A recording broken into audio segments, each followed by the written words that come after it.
Welcome to the Madison Miller Podcast. Today is Monday, October 19th, 2020. Today I'm going to recap yesterday's and the weekend's Major League Baseball, LCS games, and preview the World Series a little bit. The NFL will recap Week 6 games and look ahead to tonight. College football will recap the weekend's games.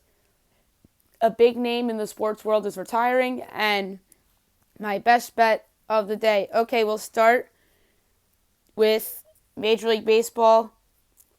We'll start with Friday night, game number 6 between the Astros and the Rays. And the Astros forced a Game 7 with the 7-4 victory in Game 6. Framber Valdez the win, Blake Snell the loss, Ryan Presley the save. Bottom of the second, RBI double, Willie Adames went out to the Rays. Top of the fifth, here come the Astros. RBI single, George Springer 2 runs come in to score. RBI double, Jose Altuve 3-1. RBI single, Carlos Correa 4-1. Top of the sixth, home run, Kyle Tucker 5-1.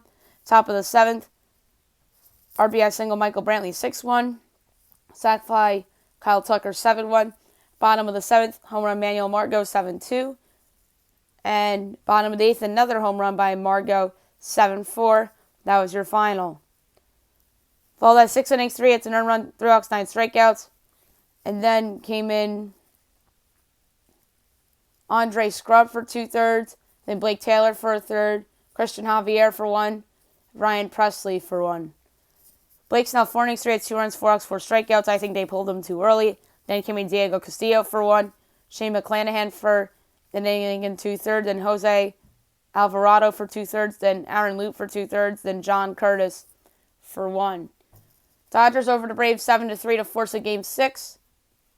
Blake Trinan the win, Will Smith the loss. Bottom of the first, sac fly, Travis d'Arnaud 1-0 Braves. Bottom of the second, RBI single, Christian Pache 2-0 Braves. Top of the fourth, home run Corey Seager made it a 2-1 game. Top of the sixth, go-ahead shot by Will Smith. It was a 3-run shot, and he hit that off of Will Smith. Made it 4-2 Dodgers. Top of the seventh, RBI single, Mookie Betts 5-2. Top of the seventh as well. Home run Corey Seager, second of a game, a 2-run shot, 7-2. Bottom of the eighth, RBI ground out, Travis d'Arnaud made it 7-3. And that was your final. Dustin May, 2 innings straight, an earned run, 2 walks, 3 strikeouts. Then Joe Kelly for 1, Blake Trinan for 2, Pedro Baez for 1, Vince Gonzalez for 1, Bruce Gatorol for 1, and Kenley Jansen for 1.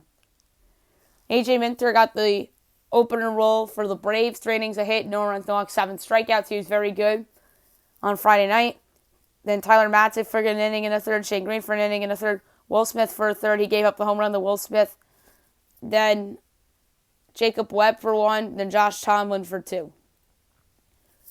Saturday, Dodgers over the Braves 3-1, the force of Game 7. Walker Buehler to win, Max Fried lost, Kenley Jansen to save. Bottom of the first, home run Corey Seager 1-0. Home run Justin Turner 2-0. RBI single Cody Bellinger 3-0. Top of the seventh, RBI double Ronald Acuna Jr. 3-1. Then that was your final. Walker Buehler 6 innings, 7 hits, no runs, no walks, 6 strikeouts. Blake Trinan for 1, Pedro Baez for 1, Kenley Jansen pitched a clean 9th inning. Max Fried 6 2/3, 8 hits, 3 runs, 4 walks, 5 strikeouts, so quality outing for him. Darren O'Day went a third, and then Chris Martin went 1. Rays over the Astros 4-2 to win Game 7 and advance to the World Series. Charlie Morton the win, Lance McCullers the loss, Peter Fairbanks the save. Bottom of the first, 2-run shot, Randy Arozarena, 2-0 Rays. Bottom of the second, home run Mike Zunino, 3-0 Rays. Bottom of the sixth, sac fly Mike Zunino, 4-0 Rays. Top of the eighth, Astros make it interesting. 2-run single, Carlos Correa made it a 4-2 game. And that was your final. Charlie Morton, 5 2/3, 2 hits, no runs, a walk, 6 strikeouts. Nick Anderson went 2, but he gave up the hit to Correa. He's had a disappointing playoffs in my mind. And Peter Fairbanks, an inning and a third, 2 hits, no runs, a walk, and 3 strikeouts. On the other side for Houston, Lance McCullers, 3 2/3, 4 hits, 3 runs, a walk, 7 strikeouts. Then Peter Fairbanks, 1 2/3, 4 hits, 3 runs, a walk, 3 strikeouts. On the other side for Houston, Lance McCullers, 3 2/3, 4 hits, 3 runs, a walk, 7 strikeouts. Then Brooks Raley for a third, Jose Urquidy for 2, Blake Taylor for an inning and a third, and Enoy Paredes for 2/3. And last night, Dodgers over the Braves, 4-3 in Game 7 to advance to the World Series to take on the Rays. Julio Urias the win, Chris Martin the loss. Top of the first, RBI single, Marcell Ozuna, 1-0 Braves. Top of the second, home run Dansby Swanson, 2-0 Braves. Bottom of the third, 2-run single, Will Smith, 2-2. Top of the fourth, RBI single, Austin Riley, 3-2 Braves. Bottom of the sixth, home run Kike Hernandez made it 3-3.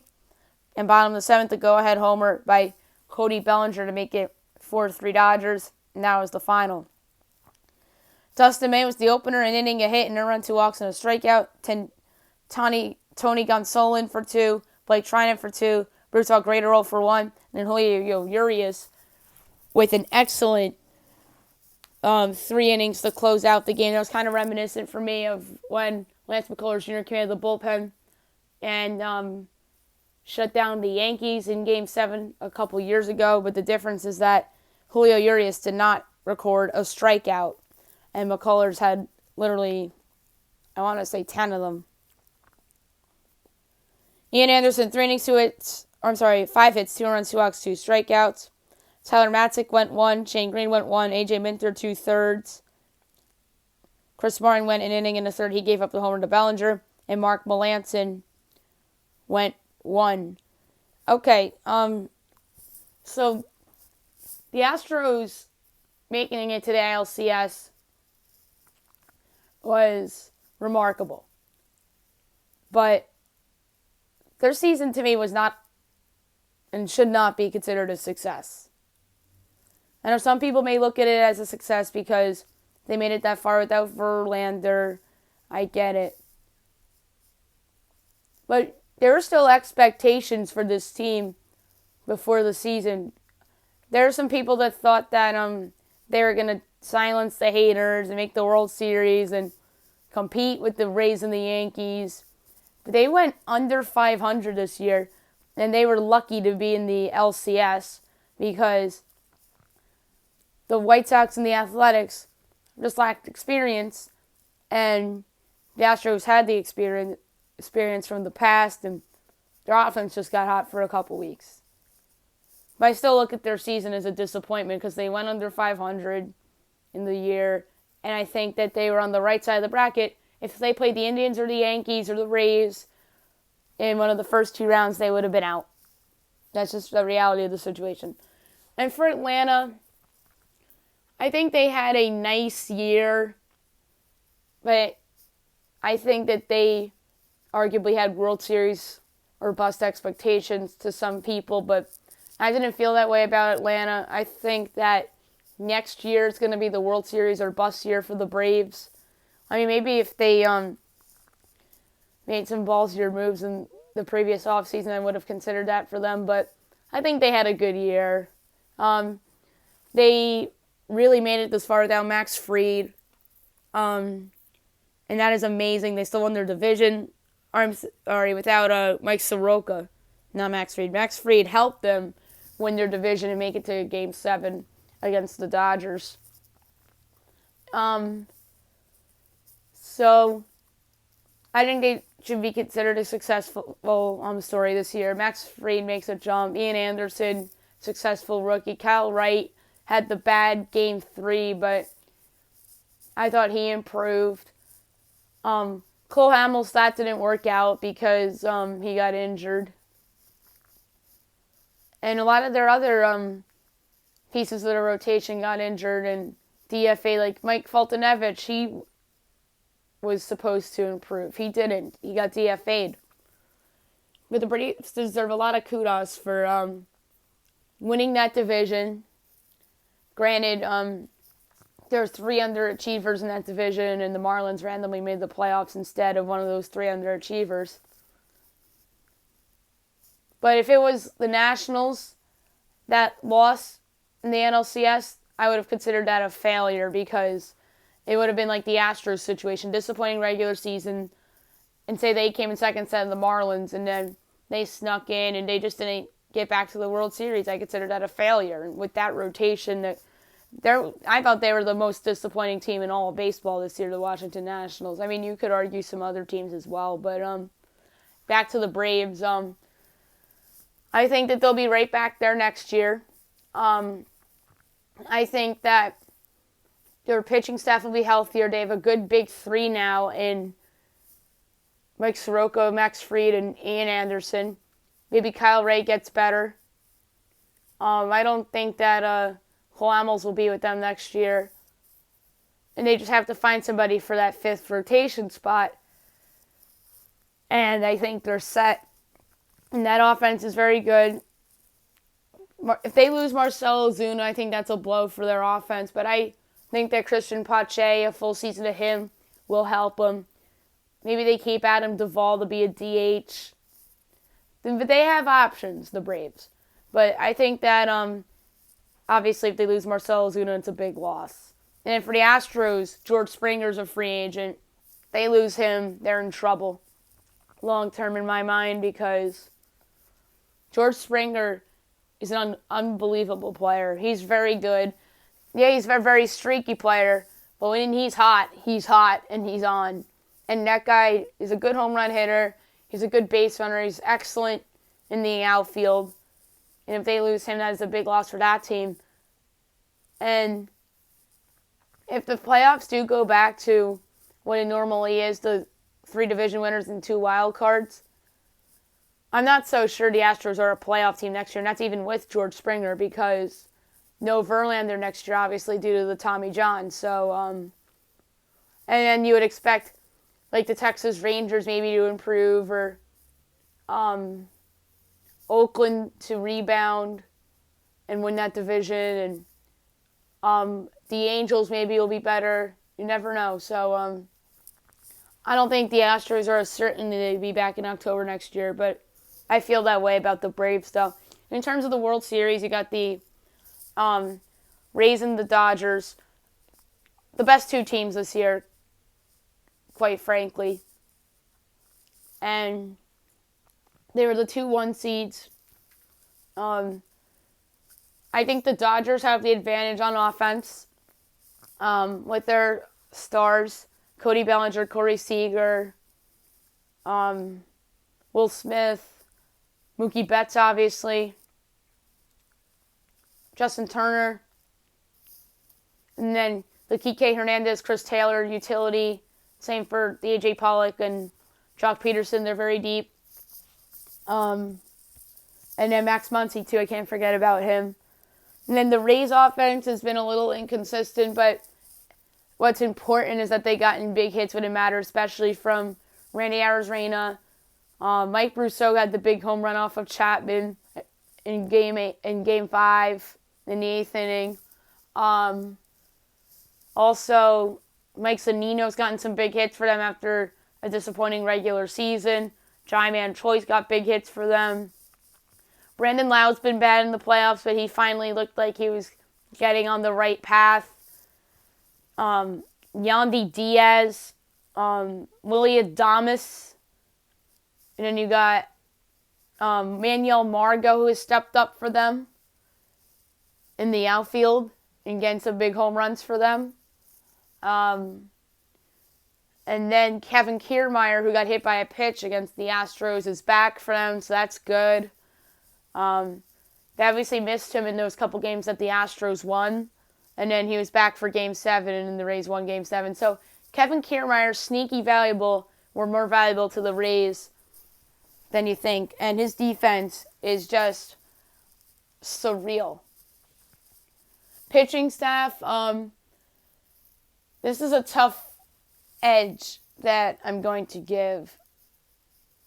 I'm going to give the edge to the Rays from a pitching perspective because there are some guys in the Dodger bullpen that I don't trust. But if you break it down to starting pitching and bullpen, I would go bullpen Rays and starting pitching Rays too. If the Dodgers lose the series, then they'll point to the opt-out of David Price as was quietly a big loss for us. And had they lost last night to the Braves, then I'd be saying that on today's show But no, the loss of Mike Soroka, had the Braves had Soroka, they probably win that series against the Dodgers, quite frankly. Because he obviously is in that Kyle Wright spot, and he's much better than Kyle Wright. So yeah, the David Price thing. But if David Price played, that would have been his fun subplot, because then it would have been David Price against the Rays. And obviously the Rays drafted their number 1 overall. So it's just a fun little subplot. And then the other subplot of this series is Andrew Freeman. He used to run the Rays, and then he left the Rays for the Dodgers. I want to say that was in 2014. Because I think him and Joe Madden left the same year. And everyone thought that Joe Madden was going to end up with the Dodgers because Andrew Freeman wound up with the Dodgers, and then Joe Madden wound up going to the Cubs. The rest is history. And so that's a mini fun subplot there too with Andrew Freeman against the Rays. So his old team versus his new team. So that's a fun little thing to talk about there. So the Dodgers, obviously, Clayton Kershaw, Walker Buehler, Dustin May. Those are your top 3 in the rotation. But they're using Dustin May weirdly. They're using him as an opener and the middle of the game reliever. I think that Dustin May is very good. He did not look good last night. And that's probably the worst I've seen him all playoff. But I like Dustin May. He's very good. And he really has improved from last year. Even from the Rays, you got Blake Snell, Tyler Glasnow, Charlie Morton. That's a great top 3 there, too. And then, obviously, bullpen-wise, I'd give an edge to the Rays, even though Nick Anderson's been bad in the playoffs. John Curtis has been good. Peter Fairbanks has been good. Diego Castillo's had some decent moments as well. And in the Dodgers bullpen, I just don't trust Pedro Baez, Blake Trinan, and Kenley Jansen when it matters, when push comes to shove. Like, I trust Bruce Gradiol and Julio Urias more than I trust those 2 guys. And the Dodgers should use Julio Urias as a potential opener. And then Bruce Gradiol maybe as a closer. And I think that would be very interesting for them. And just to throw that out there. And then, obviously, the Rays have Ryan Yarbrough, too, who they'll probably have, like, Ryan Thompson as an opener in one of the games, and then Ryan Yarbrough go 5 innings and do his thing. And in terms of a pick, I would have felt better about this pick if Nick Anderson had not been struggling. I'm going with the Rays, and I'm taking them in 7. And to me, a lot of it also has to do with Dave Roberts and his ill-advised managing sometimes. Yeah, he silenced a lot of people last night by closing the game with Urias. And Urias did the job. And not using Clayton Kershaw at all, too. That turned out to be something good for them as well. But I think we're probably going to have like that bad Kershaw moment like we saw in the Braves series in Game 4. And Kershaw's not healthy either. He has a back problem. That makes me worried too. And I think Nick Anderson has a chance to rebound. Ray's offense getting big hits when it matters. I think you're going to see a lot of low-scoring games. I think potentially we'll see, for the first time all playoffs, extra innings, which we oddly have not seen yet, with the runner on second to begin the extra innings. So maybe we see that in the series. So yeah, the pick, Rays in 7, and obviously we're going to talk more about the series tomorrow on the show. Now, I'm going to go over the NFL from last night and look ahead to tonight's games with some very interesting results. Titans over the Texans 42-36 in overtime as Derrick Henry scored the game winner. Titans 5-0, Houston 1-5. The Giants get their first win, 20-19 over the Washington professional football team. Giants 1-5, Washington 1-5. Daniel Jones 12-19, under 19 yards, a touchdown, the pick. Kyle Allen 31-42, 280 yards, 2 touchdowns, the pick. And by the way, the Titan game, Tannehill 30-41, 364 yards, 4 touchdowns, and a pick. Deshaun Watson 28-37, 335 yards, and 4 touchdowns. Colts over the Bengals 31-27. This was a surprising comeback considering that Phillip Rivers has looked so washed up this season. And he rallied that Colts team to come from behind to win. Maybe that's the turning point for the Colts, who are 4-2. Cincinnati won 4-1. Phil Rivers, 29-44, 371 yards, 3 touchdowns, and a pick. Joe Burrow, 25-39, 313 yards, and an interception. Falcons over the Vikings, 40-13. Falcons 1-5, Vikings 1-5. Matt Ryan, 30-40, 371 yards, 4 touchdowns. Kirk Cousins was terrible. 24-36, 343 yards, 3 touchdowns, and 3 picks. Broncos over the Patriots, 18-12. So I called it the upset of the week. Denver 2-3, New England 2-3. Drew Lock 10-24, 189 yards, and 2 picks. He wasn't good. And neither was Cam Newton, 17-25, 157 yards, and 2 picks. Ravens over the Eagles, 30-28. Ravens 5-1, Philly 4-1. Lamar Jackson, 16-27, 186 yards and a touchdown. Carson Wentz, 21-40, 213 yards and 2 touchdowns. Steelers over the Browns, 38-7. Pittsburgh 5-0, Browns 4-2. Ben Roethlisberger, 14-22, 162 yards and a touchdown. Baker Mayfield, 10-18, 119 yards, a touchdown, and 2 picks. Bears over the Panthers, 23-16. Chicago 5-1, Carolina 3-3. Nick Foles, 23-39, 198 yards, a touchdown, the pick. Teddy Bridgewater, bad game, 16-29, 216 yards and 2 picks. Lions over the Jaguars, 34-16. Lions 2-3, Jacksonville 1-5. Matt Stafford 19-31, 223 yards, a touchdown, and a pick. Gardner Minshew 25-44, 243 yards, a touchdown, and a pick. Dolphins over the Jets 24-0.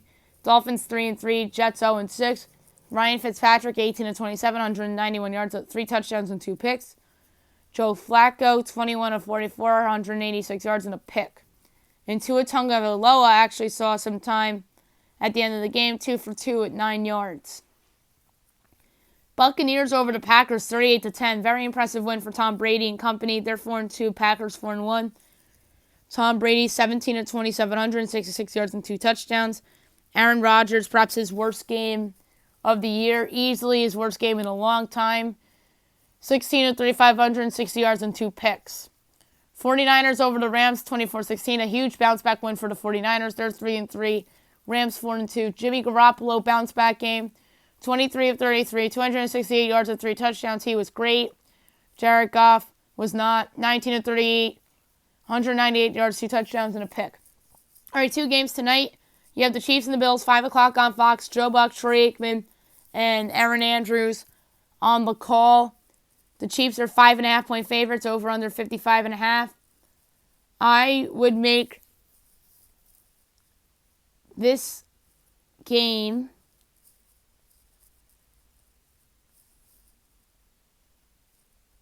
Kansas City by 2, total 54. I love the Bills getting the points. Love it. The line keeps going up as everybody's saying, oh, we told you so about Josh Allen because he had one bad game against a good Titans team. And now people are still saying it because their defense actually gave up points to Deshaun Watson, who I think is better than Josh Allen, although Josh Allen is really, I think, improved this year. The Bills are home.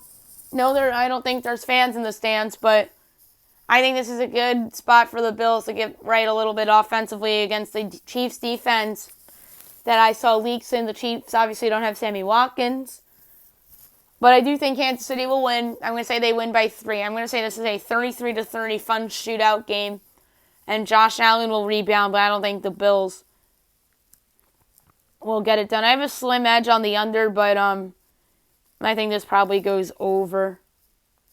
Maybe it's going to be 30 to 27. No, that'd be over.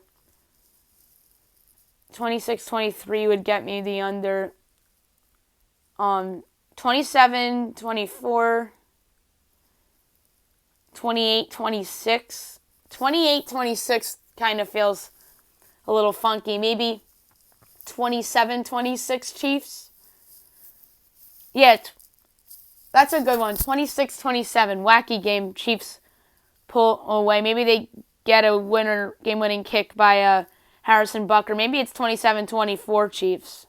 And the Chiefs kick the winner at the end. So give me Bills plus 5.5 for that pick. Next up, Arizona at Dallas. Dallas giving 3.5 over under. Dallas giving 1.5 over under 54.5. I'd make Arizona 3.5 total 57.5. I don't know why Dallas is favored. They're just favored because they're the Cowboys, and people think Arizona's a fraud. You know what's a fraud? The Cowboys defense. I love Zona getting the 1.5. Zona's going to win the game outright. Plus 104 on the money line. And I like the over as well. I think this is a good game. I'm going to say 30-27 Arizona wins. Maybe they win on a field goal by Zach Gonzalez. But I don't know why the Dallas Cowboys are favored. Dak Prescott's not playing. If Dak Prescott was playing, I would make this line Cowboys by 1.5. So this line would have been correct had it been Dak Prescott on their center and not Andy Dalton. In all due respect to Andy Dalton, I like Andy Dalton. But he's not Dak Prescott. I actually think it should be 2.5. Because I think that Dalton is worth a point unlike any other backup quarterback. But I still think Arizona should be favored. And I'm going to say Zona wins by 3. And I'd gladly take the underdog here at the Arizona Cardinals getting the 1.5. And I think that Kyler Murray will run haywire on the pathetic Cowboys defense. Alrighty. Now we'll do college football from the weekend. Some interesting results. And then next week's going to be a lot of fun with the Big Ten and the Mountain West returning. We'll start with Friday night. Number 17 SMU over Tulane, 37-34 in overtime. SMU with the big win there, 5-0. Tulane's 2-3. Number 14 BYU over Houston, 43-26. BYU with the big win there, 5-0. Houston's 1-1. Saturday, number 1 Clemson over Georgia Tech, 73-7. What a big win for Clemson, 5-0. Georgia Tech 2-3. Number 13 Miami over Pitt, 31-19. Pitt hung around, sans no Kenny Pickett. Miami 4-1. Pitt 3-3. South Carolina over number 15 Auburn, 30-22. A horrible prediction for me. Remind me to boycott Auburn in picks going forward. And Bo Nix. South Carolina 2-2. Auburn 2-2. Kentucky over number 18 Tennessee, 34-7. Kentucky 2-2. Tennessee 2-2. Navy over East Carolina, 27-23. Navy 3-2. ECU 1-3. South Alabama over Texas State, 30-20. USA 2-2. Texas State 1-5. Temple over USF, 39-37. Temple 1-1. USF 1-4. Liberty over Syracuse, 38-21. Liberty 5-0. Syracuse 1-4. West Virginia over Kansas, 38-17. West Virginia 3-1. Kansas 0-4. Army over UTSA, 5-1 is Army. UTSA 3-3. The final score is 28-16. UAB over Western Kentucky, 37-14. UAB 4-1. Western Kentucky 1-4. Number 4 Notre Dame over Louisville, 12-7. Notre Dame 4-0. Louisville 1-4. NC State over Duke, 31-20. NC State 4-1. Duke 1-5. Memphis over UCF, 50-49. Memphis 2-1. UCF 2-2. Arkansas over Ole Miss, 33-21. Arkansas 2-2. Ole Miss 1-3. Troy over Eastern Kentucky, 31-29. Troy 3-1. EKU 1-4. Number 11 Texas A&M over Mississippi State, 28-14. A&M 3-1. Mississippi State 1-3. Georgia Southern over UMass, 41-0. Georgia Southern 3-1. UMass 0-1. Wake over Virginia, 40-23. Wake 2-2. Virginia 1-3. North Texas over Middle Tennessee, 52-35. Money line correct. So money line's 5-1 in college football this year. And that's fun. North Texas 2-3, Middle Tennessee 1-5. Marshall over Louisiana Tech 35-17. Marshall 4-0, Louisiana Tech 3-2. Florida State upsets number 5 North Carolina 31-28. This is FSU's biggest win in years. Who are now 2-3 on the year. UNC is 3-1. Number 23 Virginia Tech over Boston College 40-14. Virginia Tech 3-1. BC 3-2. And last but not least, number 2 Alabama over number 3 Georgia 41-24. Alabama 4-0. Georgia 3-1. Mac Jones was brilliant. 24-32, 417 yards, 4 touchdowns, and a pick. And the quarterback of Georgia, Stetson Bennett, was terrible. 18-40, 269 yards, 2 touchdowns, and 3 picks. If they had Justin Fields, this is probably a higher scoring game. I don't know if they still win because their defense showed warts against Alabama's offense, which I thought it had a shot of doing. And Bama's defense really stepped up in the second half. And that's credit to them because their defense has been fraudulent all year. And they finally stepped up when they were supposed to. And in a very important spot for them as well. Now I want to discuss the retirement of a legend. Mike Doc Emrick announced today that he will be retiring from broadcasting. He was one of the best broadcasters ever, and he'll go down as the best hockey play-by-play announcer in NHL history in my mind. He was unbelievable. So many big calls and big moments, whether it was in the Stanley Cup Finals, the Stanley Cup playoffs in general, or even in the regular season. And you had the Olympics as well, that he's called some big moments in. He'll be missed terribly, but the best of luck to Doc on his next adventure. He said that he's going to be spending more time with his wife and his dog. And he's just had so many wonderful moments in his career. Maybe tomorrow for the fun activity, I'll do top 5 or top 10 Doc Emrick calls of all time. I know he's had so many brilliant ones. He was also the voice of the New Jersey Devils when Marty Brodeur was in his heyday. And then he stopped doing the Devils and was just strictly doing NBC. He stopped doing the Devils in 2011. And then the Devils wound up making the final in the 11-12 season as a 6th seed. I remember how excited Doc was on the famous call. He said, "Henrique, it's over," as Adam Henrique scored the game-winning goal in overtime against the New York Rangers, who were the 1 seed that year.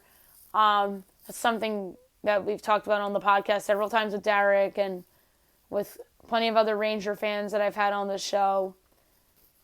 But that was one of Doc's great calls. He had that great call on Sidney Crosby's overtime goal when Canada won the gold over USA. His calls on TJ Oshie in the shootout in 2014 in the Olympics were brilliant as well. So many big calls in the Winter Classic over the years, like Sidney Crosby scoring the game winner against the Sabres in Buffalo in the snow. He also had a big call in the Winter Classic in Philadelphia between the Rangers and the Flyers as Henrik Lundqvist made that huge save on Claude Giroux in the big moments of the game. And the Rangers, I believe, had a 3-2 lead. He had a big call in Game 7 between the Rangers and the Capitals in 2015 in overtime as Derek Stepan scored the game-winning goal as the Rangers had advanced to the Eastern Conference Final. He called Alex Martinez's game-winning Stanley Cup-winning overtime goal in 2014 against the Rangers. Patrick Kane's game-winning overtime Stanley Cup clinching goal in 2010 as the Blackhawks won the Stanley Cup, ending their long drought. So he was there for the Blackhawks run. He was there for the Red Wings dynasty and plenty of other dynasties in the NHL. The Devils, obviously, with Brodeur in his prime. That big comeback the Blackhawks had in Game 6 against the Boston Bruins in 2013. That was Doc as well. We have so many great calls by Doc. We'll play some tomorrow on the show. And now the question is, what's next for NBC? I think that NBC has some options. They can go with John Forslund, who has called some big games over the recent years. Who I think is a solid announcer. He used to be the Carolina Hurricanes play-by-play announcer, but he no longer works for them and now is strictly with NBC. I wonder that's the direction they're going to go. And I think somebody else that deserves some consideration is Kenny Albert, who is a superstar announcer today, calls games for NBC for hockey, the New York Rangers on radio, the New York Knicks backing up Mike Breen on MSG. He backs up Sam Rosen sometimes on MSG, calling Rangers on TV, and they would put either John Giannone or Don LaGreca in the radio spot, and Kenny Albert would do TV for the Rangers sometimes. He does the NFL on Fox. He does MLB on Fox. The guy's just a wizard. And it'd be great to see Kenny Albert get this opportunity. And I think that he has a shot, although I think they'll probably pick John Forslund. It's funny because for years I thought it would be Kenny Albert. But the more I think about it, I think it's going to be John Forslund. And you probably could have seen the Doc retirement coming a little bit when John Forslund just said he was strictly doing NBC, and he parted ways with the Hurricanes. So maybe that's where they go. But I wouldn't rule out Kenny Albert. And then another candidate would have been Dave Strader, but he unfortunately had passed away a couple years ago. And he was a phenomenal announcer for NBC as well. Brendan Burke, I think, will see an increased role at NBC. He's obviously the TV voice of the Islanders. So I think that whomever gets promoted in the Doc spot, I think that Brendan Burke will see more time with NBC. The Vegas Golden Knights announcer has done some games for NBC too. Maybe he'll get a look. So yeah, NBC, I think, is still in a nice spot in terms of announcer depth without Doc. But they'll miss Doc. Oh, and one more candidate to replace Doc, and I think this would be a good choice. Mike Tirico. Mike Tirico is brilliant. So many big games he's done in his career. And I think that he deserves an opportunity too. So I think the three finalists are Kenny Albert, John Forslund, and Mike Tirico. And I think that John Forslund will probably be it, but I think that it would be a nice choice. I think he's a good announcer.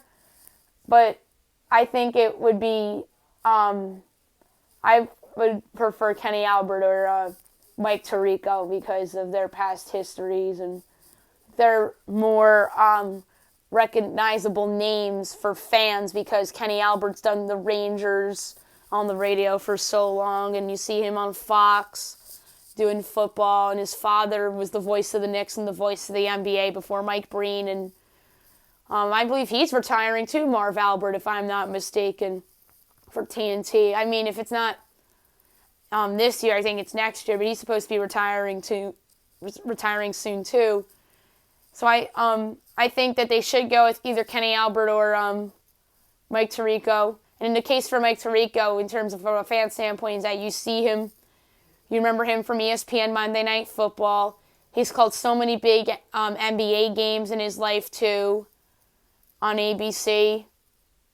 So, I think the sport fan would know the name. And he does football today for NBC. He's the host of the Football Night in America, and then he calls games sometimes. If I'm not mistaken, he called one Sunday night game this year with Chris Collinsworth. So Mike Tirico and Kenny Albert are my preferences, but I wouldn't mind John Forslund either. It's got to be one of those three. And I think it's going to be John Forslund, but I don't feel good about it because I may have just talked myself into them picking Mike Tirico or even Kenny Albert because of the fan recognition of the names. And obviously, even though Tirico lacks the hockey play-by-play experience of Albert and Forslund, he is very good at it. He's called a couple hockey games over the past couple years, playoffs and regular season. And I think that he's very talented. I wouldn't mind them picking Mike Tirico to replace Doc because he's just a great announcer, period. And now my best bet of the day, brought to you by Sugar House, a new site for best bet, as they are just awesome as a book. FanDuel's still good. I'll still use them for betting as well. If they have things that are more valuable than Sugar House. But Sugar House is awesome, and they obviously are sister companies with Bet Rivers, who is used by gamblers in Pennsylvania, or Illinois, and other states around the country. He says that Sugar House is New Jersey's version of Bet Rivers. So best bet of the day, I'm taking the Buffalo Bills, getting the 5.5. Was thinking Cardinals this whole time, but I think that I have a bigger edge on the Bills than I do on the Cardinals now, because I just made a mini adjustment for Dalton, which I forgot to do earlier in the week. But I still think Arizona should win, even though Dallas now has the minus by their name. I have a 3.5 point edge on the Cardinals, and I have a 3.5 point edge on the Bills. But I'm going to say the Bills because they are getting more points. That's what it comes down to for me. All due respect to Patrick Mahomes. I love Patrick Mahomes. But I'm going to roll with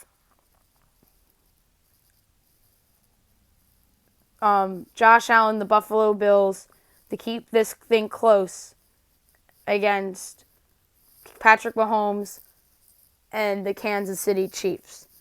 So that's it for today. I'll be back tomorrow recapping Monday Night Football and previewing the World Series in Game 1. We'll recap Dancing with the Stars. Maybe we'll do a top 5 or top 10 Doc Emrick moments. And obviously my best bet as well. Hope you guys have a great day, everyone.